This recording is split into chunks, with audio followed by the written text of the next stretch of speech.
Security forces نے بلوچستان کے ضلع خاران میں آپریشن کے دوران فتنہ الخوارج کے 12 دہشت گردوں کو جہنم واصل کر دیا۔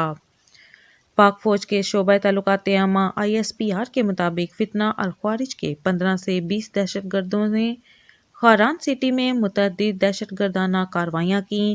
بھارتی حمایت یافتہ دہشت گردوں نے city police station, national bank, Habib bank پر حملے کیے۔ دہشت گردوں نے حملوں کے دوران بینکوں سے 34 لاکھ بھی لوٹ لیے۔ سیکیورٹی فورسز نے فوری کارروائی کرکے دہشت گردوں کو مؤثر جواب دیا۔ کلیئرنس آپریشن کے دوران 3 مختلف جھڑپوں میں 12 دہشت گرد جہنم واصل کیا گیا۔ دہشت گردوں کی پولیس اسٹیشن کو یرغمال بنانے کی کوشش بھی ناکام بنا دی گئی۔ دہشت گردوں نے اسلحہ اور گولہ بارود برآمد ہوا۔ دہشت گردوں سے اسلحہ اور گولہ بارود برآمد ہوا۔ مارے گئے دہشت گرد علاقے میں دہشت گردی کی متعدد کارروائیوں میں ملوث تھے۔